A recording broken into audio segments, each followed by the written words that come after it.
Hallo et bienvenue à un nouvel épisode de Noada TCOG. Avant le début de l'Euro 2016, nous allons voir comment prononcer les noms de joueurs de l'équipe d'Allemagne, en partant de sons typiquement allemands et en voyant également une prononciation francophone acceptable. Pour commencer, plusieurs lettres possèdent deux prononciations. Commençons par la lettre O. À la base, celle-ci se prononce comme en français O, comme chez le gardien du Bayer Leverkusen Bernd Leno, prononciation à la française Bernd Leno, ou en voyelle longue, comme chez le milieu du Real Toni Kroos, ou comme dans le prénom de Jérôme Boateng ou Jérôme Boateng. Dans son cas, même si le prénom est d'origine française, en allemand le O sera allongé. Par contre, quand le O prend un tréma, il se prononce E, comme chez le buteur de la finale de la dernière Coupe du Monde Mario Götze ou Mario Götze.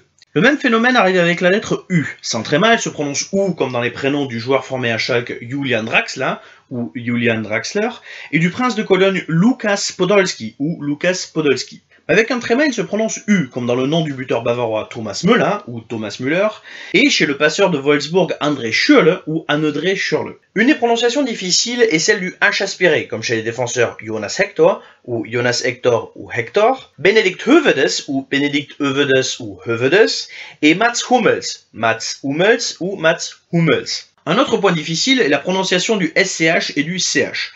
D'un côté, le SCH se prononce CHE, comme chez le milieu de terrain de Manchester United, Bastian Schweinsteiger ou Bastian Schweinsteiger, et sûrement pas Schweinsteiger. Le CH, quant à lui, peut se prononcer HIE, un CH collé contre la langue, comme chez Joshua Kimmich ou Joshua Kimmich, ou comme RE, similaire à la Jota en espagnol, comme dans le nom du sélectionneur Joachim Löw ou Joachim Löw. Pour le RE, j'ai mis le symbole phonétique. Le ST lui aussi constitue un piège, car il ne se prononce pas STE, mais STE, comme pour le gardien du Barça Marc-André ter Stegen, ou Marc-André ter Stegen, ou aussi chez Bastian Schweinsteiger. Point important, le W se prononce VE et non OU comme en anglais.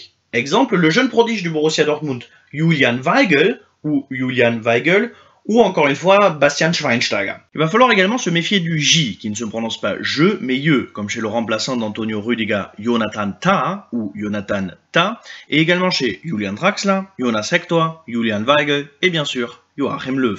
Il reste le EU, qui se prononce OI, comme chez le meilleur gardien du monde, Manuel Neuer, ou Manuel Neuer. Enfin, certains noms de l'équipe d'Allemagne ont d'autres origines et ne répondent pas aux règles grammaticales allemandes, mais voici comment ils se prononcent en Allemagne. Le défenseur de Liverpool Emre Can ou Emre Can, l'attaquant germano-espagnol Mario Gomez ou Mario Gomez, le milieu de la Juve Sami Khedira ou Semi Khedira, l'invité de dernière minute de la Coupe du Monde 2014 Shkodran Mustafi ou Shkodran Mustafi, le meneur de jeu Mesut Özil ou Mesut Özil, et enfin le joueur de Schalke d'origine française Leroy Sané ou Leroy Sané. Voilà, c'est tous les noms de la Mannschaft. En attendant l'Euro, je vous dis bis bald.